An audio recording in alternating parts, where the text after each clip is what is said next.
Hi, you entrepreneurs. Today we have Greg Strangman. This is a rebroadcast from about a year ago. So I had this interview about a year ago. Thought I rebroadcast it.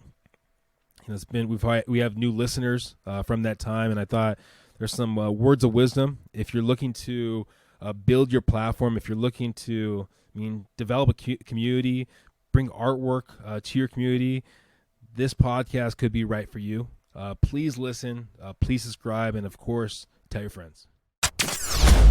Welcome to the road to growth, success of an entrepreneur. We've raised the bar. Learn firsthand from successful business owners and create your own path to success. I'm going to show you how great I am. It's time to hit the road to growth with team lead of the Enriquez Group, Realtor Vinny. I'm here with Greg Strangman, the managing partner of L.W.P, Live, Work, Play.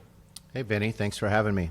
Thanks, Greg, for being here. So tell us a little about the man, the myth, the legend, L.W.P. I don't know about the man, the myth, or the legend, but I'll tell you a little bit about myself. I'm a native San Diego. Let me back up. I was born in Los Angeles, but we moved to San Diego when I was 4 or 5 years old. So he's still a Padre fan, so just FYI. I am a huge Padre fan, not a Dodger fan. And my family, we grew up here in Del Mar, and kind of as it goes, I ended up, as it pertains to my career, I became really fascinated with real estate and development of real estate, and pursued a path and a career in being a real estate developer. And you come from a background of your parents were in real estate, correct? Yeah, my dad was a banker. He worked for a handful of different local banks, and my mom was actually a real estate agent with Macmillan and Prudential for a number of years. So my family's kind of come from that field. They thought I was a little bit crazy to go out and want to start my own company with a friend way back in 1991. But, at that time I just thought, I'm young, I don't have a lot to lose, and kind of go for it. And from there, you started out with your first building and kind of grew it out, correct? Well, kind of what happened is I had an internship with a real estate development company that was like a tract home builder. Yeah. It was building stuff all over Southern California. And then, as some of your audience may remember, in 1991, there was a pretty bad recession. Yeah. And there were no jobs available. And I had a couple job opportunities in the construction field as a project manager.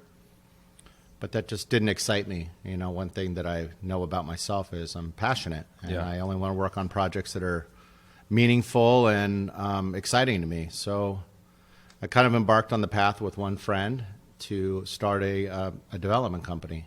And at that time, being young, 22, 23 years old, the only types of projects that we were able to do, because banks wouldn't lend us money or investors wouldn't really step up to the table to invest with us, was we worked on condo conversions. Okay. And so we were buying real estate-owned, bank-owned assets and converting them from rental apartments to condominiums. How did you gain the knowledge base? Was it trial and error, or did your parents have some kind of idea of how to reach out to these banks, how to reach out to these entities about doing the condo conversions? Because 22, still fairly young. Super young. I was fortunate that my partner at that time and still good friend, Tim Larson, he's 7 or 8 years older than me, had experience, more experience than I did. So Yeah. if I was 22, 23, he was probably 30, and he was running that other company that I was working with. Yeah. A little bit of trial and error, just like anything you find in life, right? So, we learned and consulted the right people. We're kind of big believers in you don't have to know everything, but you got to be smart enough to know What you don't know? what you don't know, but you got to be smart enough to know that if you don't know, then know the people that do know. Yeah. So, I'm not a lawyer by trade. I'm not a CPA by trade or education. Yeah. So hire the best attorney to get your best legal advice. Hire the best CPA so you get your best tax advice. And so we hired qualified condominium consultants and counsel, and kind of sourced out. When you start looking at banks and stuff like that, it was a little bit of cold calling, being denied, and kind of the one question that I always tell a lot of people in business that are trying to start out is, if you no means maybe, and if they can't help you, then the next question you need to ask them is, do you know someone else that can help you? Yeah. And that became an important thing where it just, then you got to continue on the path to trying to find the right source. Yeah. So we initially were doing, the project sizes were 14 units up to 48 units in size. So not huge ones, but big enough to at least keep a little bit of food on the table. It was very lean times. I often tell people just it still sits in my mind about, just constantly pushing forward every day to get to the end goal and across the finish line of, just doing what we were doing. What keeps a 22-year-old on track to keep fighting through? Most 22-year-olds that you'll see, and especially in Pacific Beach or areas like that, are out having drinks and just enjoying life. But what's keeping you on track, living lean and fighting for that next deal, I guess? I think it's an internal clock. You have it. Yeah. You have it. You either want it or you don't want it. Yeah. There's nothing wrong with not wanting it, right? Yeah. I don't look at anyone differently in that. I just wanted to be successful. Yeah. I like accomplishing things. Yeah. And it's not always about money. It's about doing something. It's kind of like working in your yard, Yeah. You want to go out there and you want to stand back and look at your yard and go, oh, look at what I accomplished. Yeah, exactly. So it's being what I often label with my wife, Christina, as being a productive citizen. Yeah. It's not about what you make. It's Yeah. about what you do, what you contribute to your community, Yeah. what you contribute to your family, what you're contributing to other people that you work around. Yeah. That's to me what the measuring stick is for it. And that's my parents. I was fortunate. I've got amazing parents, and they were great role models to kind of instill those values in me. Yeah. And now I hope I get to pass that along to to my kids. And your upbringing, I know you've kind of told me in the past, your upbringing where they've kind of molded you like, I guess you've kind of molded your kids, where it's like if they borrow something, they pay you back on interest and kind of stuff like that, where it's very unique, I think. Yeah, I mean, it would be. People often assume that when I say it's a family business, they're like, "Oh, your mom and dad just gave you this business, and you took over and started running it." And I'm like, "No, I started this with one friend, and I literally had I had credit card debt. I had no money, none. Yeah. And I'll never forget the time I had to borrow $10,000 from my dad to tie up a project, and he didn't want to give me the loan because he just said, you want to go out and do this on your own. And, go do it on your own. My mom was a little bit more empathetic to my situation and the opportunity and saw the value in what I was doing. So I ended up getting literally a 30-day loan at 10% interest on that thing. And my parents made me sign a promissory note that I was going to pay the money back. And it was like a real life situation. Yeah. And that's how it should be. Yeah. I mean, it taught me the value of what you're signing on and what responsibilities you take as you move forward. Was there a point where you said, I've actually done it? Like, when did that take? So you started in 22, you had your first business or first condo conversion. Was there a time where you actually said, I accomplished kind of what I originally was looking for? Well, I mean, just to kind of go through like a transformation for me, my parents, my parents exposed me to a lot of things growing up, which business and just, like I said, good moral compass. Yeah. We weren't big, like, city dwellers. Yeah. In 1993, I moved to the city. So just so people can kind of get a little bit of an understanding, I don't do condo conversions anymore. Yeah. I only do kind of adaptive reuse of existing buildings, mostly multifamily apartments. And we do some hospitality stuff. I think your question was more on the lines, was there ever a point where I ever felt like I really arrived or succeeded? Yeah, I guess. I mean, it's, but I know you're still fighting. I'm never, for stuff, but I'm never fully satisfied. Yeah. Not because it has nothing to do with the money. It's about just doing great projects. Yeah. So we just want to be contributors to the communities in which we invest in. Yeah. So we want to take that dilapidated building and, as I kind of say, buff and shine it and make it more of a gem or a jewel of the community. Yeah. To try to just be constantly evolving and working within the neighborhoods that we invest in to become better neighborhoods, safer neighborhoods, more walkable neighborhoods, better livable neighborhoods. So it's more about the quality of life. So I feel within our community branded apartments, we've kind of built a model for social sustainability. Yeah. So I feel like we've arrived in kind of getting to there. But, as I always tell our team here, we need to not be focusing on what 2019 is looking at. We need to be looking at what 2021 may look like. Yeah. So as everyone is, focusing on today, we need to look 2 or 3 years out as to what those amenities or lifestyle things that people may want that may be living in one of our apartment buildings. And if you know what I'm saying, I look at your buildings and they're beautiful. You have beautiful artwork on the outside. Do you ever get any kind of kickback on people looking at that? And it's because it's unique. It's unique styles that you offer to your buildings. Do you ever get kickback because most people don't like change? No, I think the very first one that we did that was a little bit more edgy in nature up in Bankers Hill. Yeah. I was putting some street art on the side of the building, and this is going back 11 years ago. Yeah.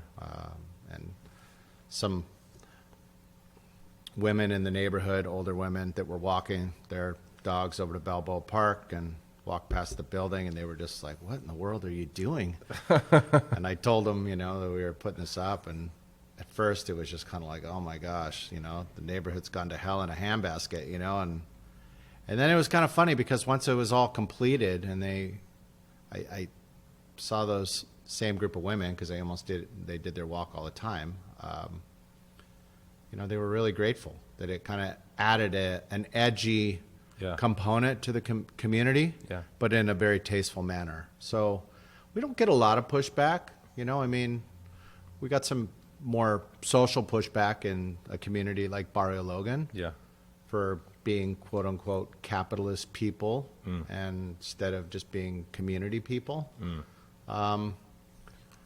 But, our offices are in Barrio Logan. That's where we are today. Yeah. As I often told people, it's like, okay, well, that's how you feel about us today. But I think once you see that we are part of the community, that you won't feel that way about us a year, 2 years, 3 years down the road.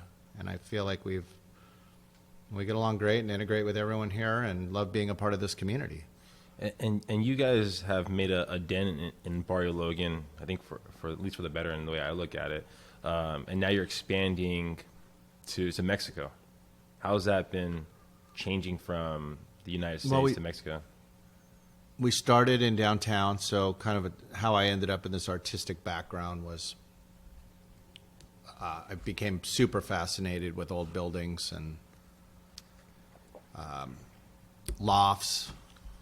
And then from there, it was through travel, going to other cities, started realizing how far San Diego was behind the times. Yeah.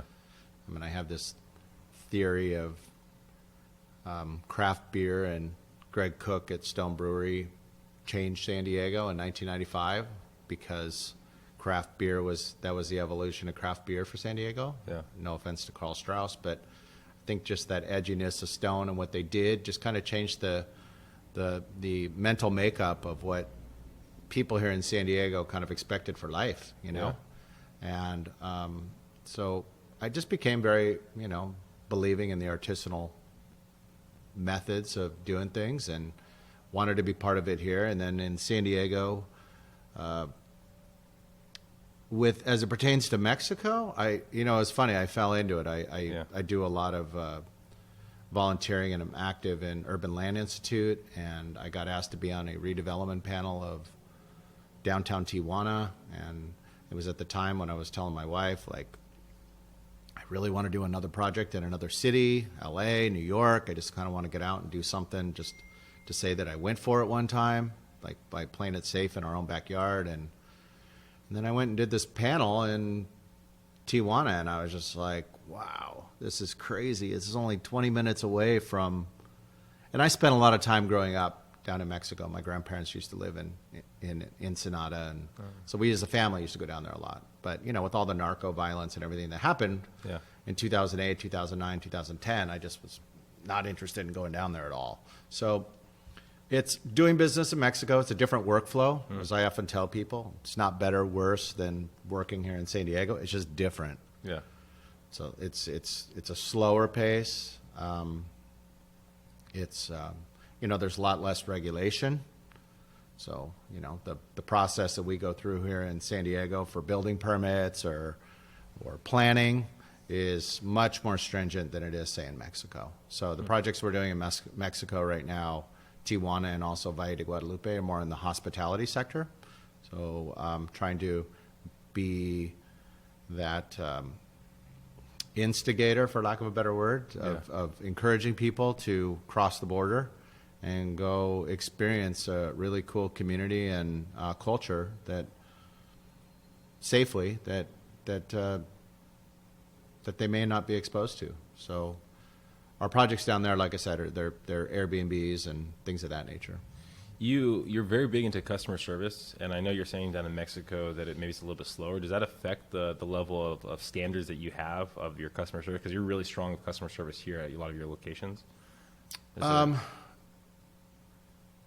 No, it's we refer to it as guest experience. Okay. Instead of service, just for clarification. Yeah. And I always tell people, and even in our apartments, I think it's important to note because I think words change your mentality of how you think about things. Yeah. So with our apartments, we're not landlords, we're hosts. Yeah. If you're a tenant in our building, you're not a tenant, you're a member. If you're a customer of our hotel in Tijuana, you're not a customer, you're a guest. Oh. And service is one thing, but experience is another. Yeah. I'm a huge believer in hospitality principles across all businesses, not just hospitality, but hospitality. It's an emotional thing, right? You think about with real estate, like for what you do. Yeah. It's like you treat people really well. You care for your customers, right? You stay in touch with your customers. You create this bond or connection with them that probably expands upon 1, 2, and more home purchases, real estate purchases. Yeah.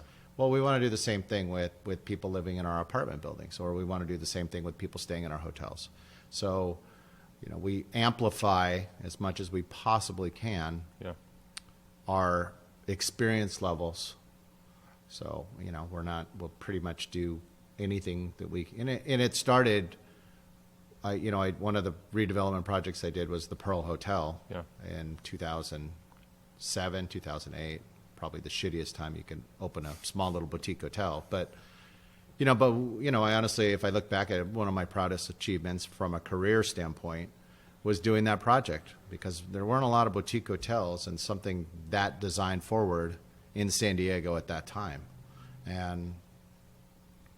But the connection point with the guest is, while you got a great cool property and all these dive-in movies and great food and drink, was just the service levels. You're talking a budget boutique hotel that had, like I always used to tell my staff, it's like I want 4 stars worth of experience on a 2-star budget. Yeah. Because most of our rooms at that time were sub $100 a night. Oh. So if you think about it, like, what does it matter whether you're at a Four Seasons or you're at a Pearl Hotel or you're at the common denominator is the front desk associate or front desk agent or whatever you want to call it. It doesn't matter. The service level should still be the same. Where did you come up with the idea of the boutique hotel? Like, was it something that just came to you? Did you see it in another city, or where did you come up with the idea?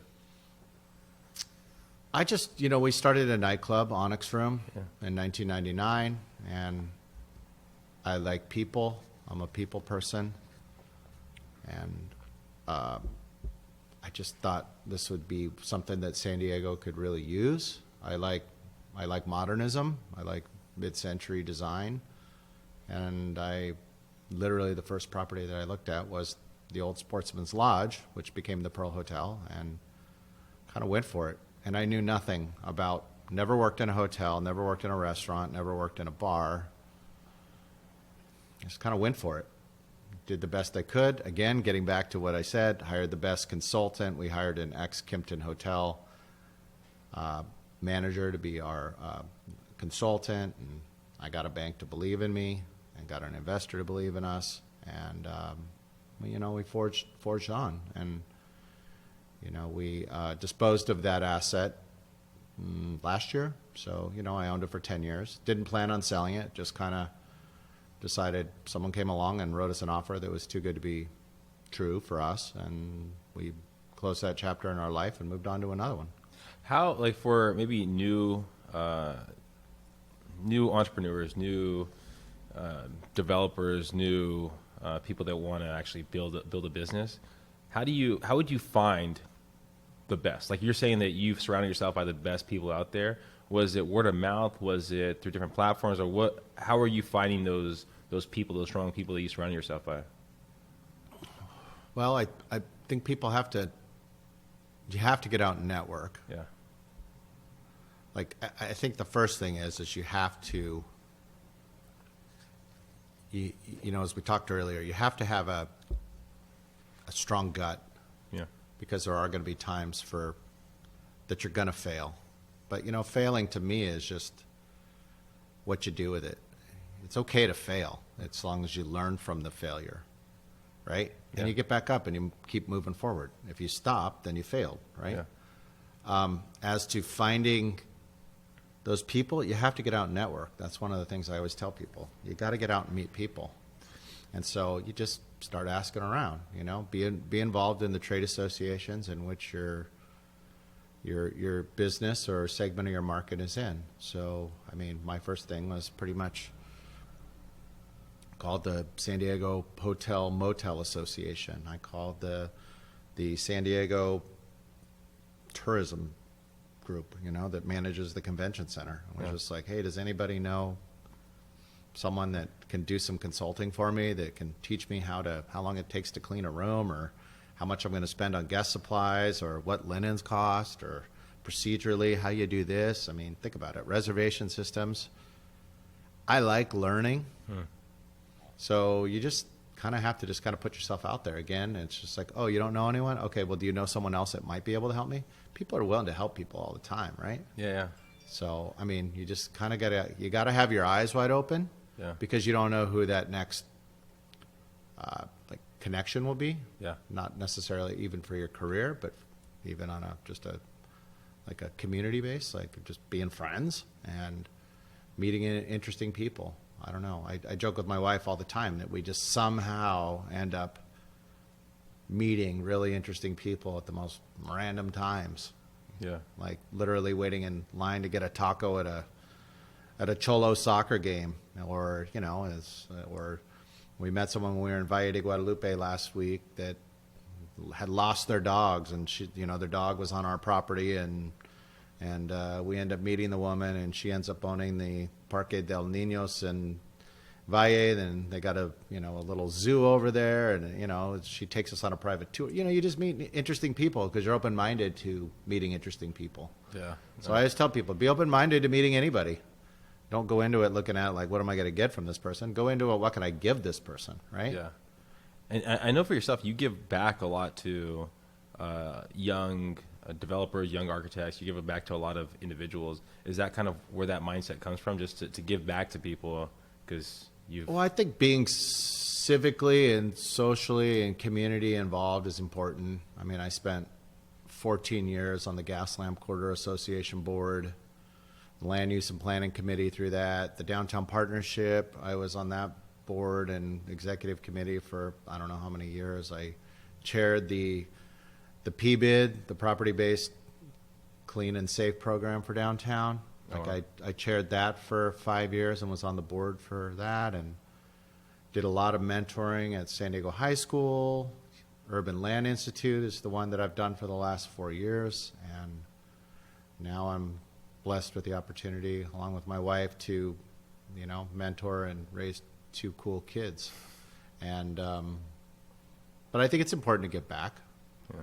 You know, as I always tell people, it's real easy to stroke a check to a charity, right? Yeah. It's real easy if you got money. Yeah. Let's just say if you got money, you know, it's like, you just write the check and, you know, to me, there's a higher gratification as an individual if you can give your time, Yeah. because that's time is valuable, right? Yeah. It is. So, you know, it's nice to be able to give both if you can. Yeah. But, you know, it's great. It's gratifying to give time. Yeah.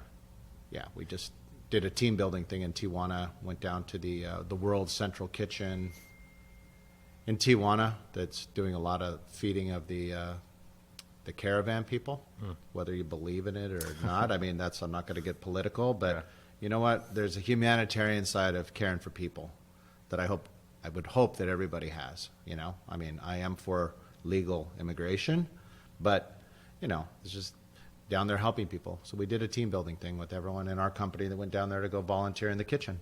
And it's just a neat thing to be able to give back to people. Yeah. What if you could look back at your younger self, the 22-year-old that was getting in the business at that time, would you give any kind of feedback, any advice, anything that they didn't know at that time? Or maybe a young entrepreneur?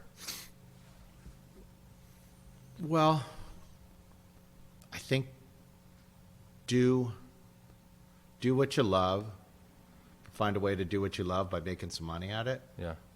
That's important because you can do what you love and make no money, right? Yeah. I mean, and I guess that's okay too. But you know, if you're in the business standpoint, try to figure out an angle that you can actually make money at it.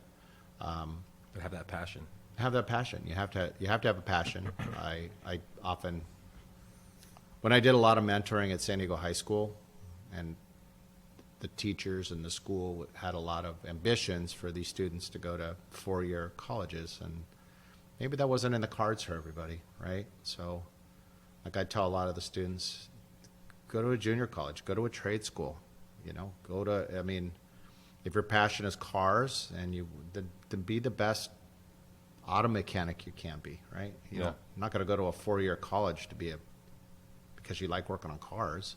So be the best auto mechanic you can be. I mean, be the best at what you can be. But I think you just have to persevere. You know, life will deal you challenges like speed bumps. I think it's what you do with that, I think, is where people get hung up. I see it a lot where there's you know, obstacles are going to be there. Yeah. You know, you just got to keep moving forward. So if you truly believe in what you're doing and why you're doing it, and then you got to keep moving forward. You got to keep moving forward.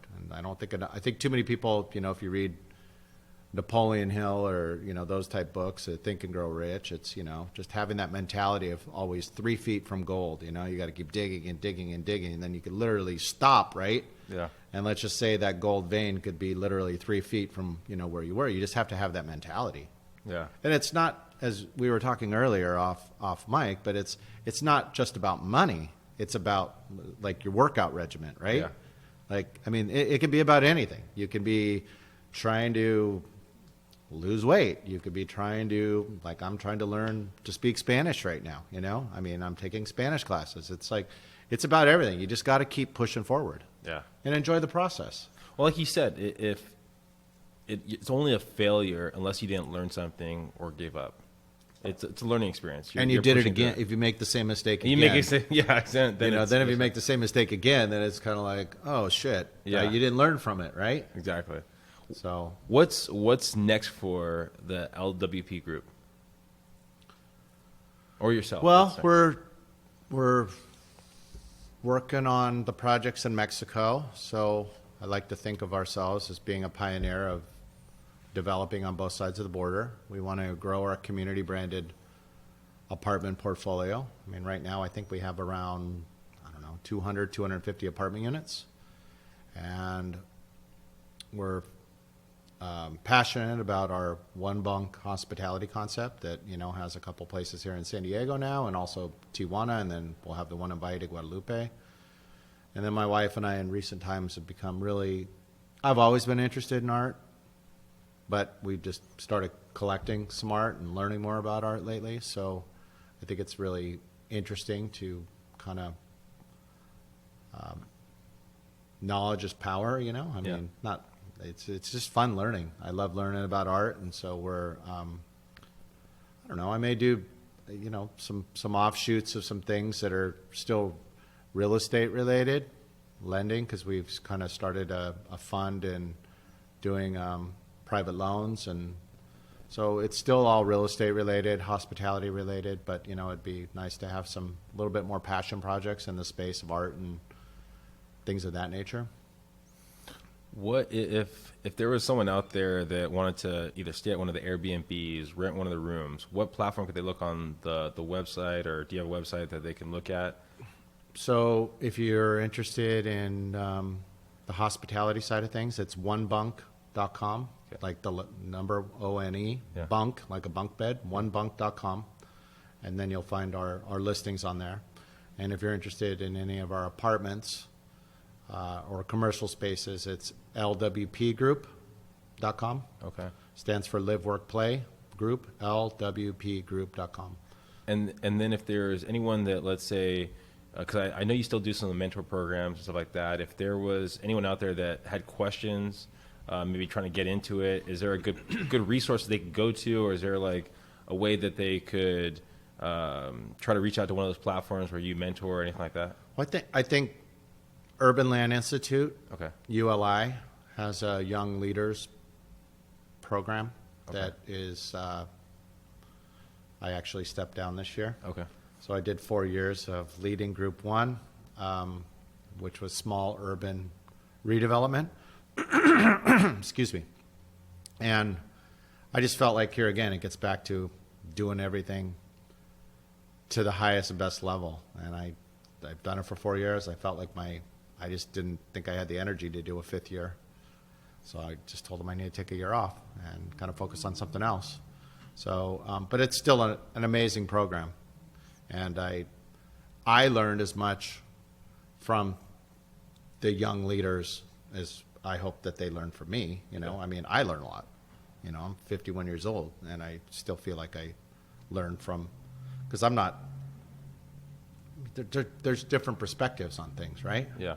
Like most of our apartments we're renting to people that are 20 years younger than me, maybe more. So I probably related more to them when I was a little younger, but it's neat to hear what people's generationally and what people are looking for in living. So it's kind of neat to have some, as I always say, constructive criticism or critiquing of the products and the things that we do. Yeah. From other people. So at the end of the day, they're the end consumer, right? Yeah. So if you can't handle the criticism, then you probably shouldn't be doing it. Yeah. So as long as it's constructive, right? That's the difference. So it's kind of a neat platform. So Urban Land Institute would be a good place to start. And then I always just tell people, just be involved in your community. Yeah. Be involved in things that you can kind of grow in. I got involved in the San Diego Chamber of Commerce this last year. So, looks like I'm going to go on a delegation to Mexico City with the Chamber of Commerce and Jerry Sanders, I think at the end of March, to go to Mexico City to meet with the Mexican government and kind of 3 days talk about the region of Tijuana and San Diego and NAFTA and immigration and just maquiladoras and trade, and it's a whole new area. I don't like, my wife always says, you'll never retire, and you know what, she's right. I probably will never retire because I enjoy the process. I enjoy learning. I enjoy trying to do good for our communities. So it's I just suggest people be involved in the things that they're passionate about. Perfect. Well, thank you for all the time you're able to give us. Absolutely. Anytime. All you entrepreneurs out there, hopefully you got some great information. Please share, please subscribe. We would love to hear your feedback. Have a great one. Thank you for listening to The Road to Growth, Success of an Entrepreneur. Please like, subscribe, and stay connected. Visit www.theenriquezgroup.com. Yeah, I created a website. Hope to see you again next week. The Enriquez Group, signing off.